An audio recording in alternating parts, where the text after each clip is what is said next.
इस्लाम सबके हक की बात करता है। इस्लाम में जहां मर्दों के हक को बताया गया है, वहीं खवातीन के हक को भी बताया गया है, औरतों के हक को भी बताया गया है। कुरान और सुन्नत, हदीस मासूमीन में हमें साफ साफ मिलता है कि औरतों के हक का ख्याल रखें। औरतों के हक पर मुख्तलिफ पहलू हैं। औरतों के हक पे जहाँ माँ का हक क्या है, बहन का हक क्या है, बेटी का हक क्या है।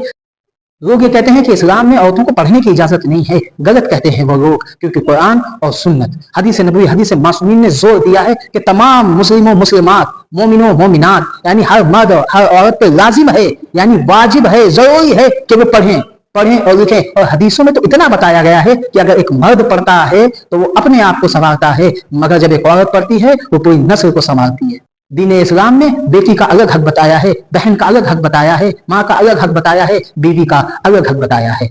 हत्ता दीन इस्लाम विरासत में औरतों की बात करता है, चाहे वो बेटी की शक्ल में हो या बहन की शक्ल में हो, माँ की शक्ल में हो, फूफी की शक्ल में हो। हत्ता ये कहा गया है जब तक अपनी बहन का हक ना दे दो, तुम घर मत बनाओ जमीन पर जिसमें तुम्हारी बहन का भी हक मौजूद है। वाहिद मजहब इस्लाम है जिसमें औरत की मर्जी के बिना उसकी शादी नहीं हो सकती। औरत चाहे तो अपने पसंदीदा मर्द से शादी कर सकती है, इस्लाम में कहीं मनाही नहीं है, हाँ मगर हलाल तरीके से। उसके बाद इस्लाम औरतों को सिर्फ यहाँ तक नहीं छोड़ता, तलाक में भी अगर वो अपने शौहर के साथ खुश नहीं है या शौहर उसके साथ गलत रवैया अख्तियार करता है तो यहाँ इस्लाम उसे तलाक बेशक्ल खुला लेने की इजाजत देता है। हम लोग ये कहते हैं कि साहब हिजाब का मतलब ये है कि औरतें चार दीवारों में बैठी रहें, कहीं जाए ना।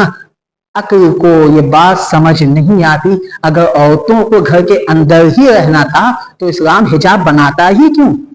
हिजाब का मतलब ही ये है कि औरतें बाहर जाएं, पढ़ें, सब करें, मगर दीन इस्लाम के दायरे में रह के। उस दीन इस्लाम किसी के हक को पामाल नहीं करता। बच्चे का अलग हक है, बड़े का अलग हक है, मर्द का अलग हक है, औरत का अलग हक है। इस्लाम सबके हक की रियायत करता है। इस्लाम एक ऐसा समाज बनाना चाहता है जिसमें किसी का हक पामाल ना हो।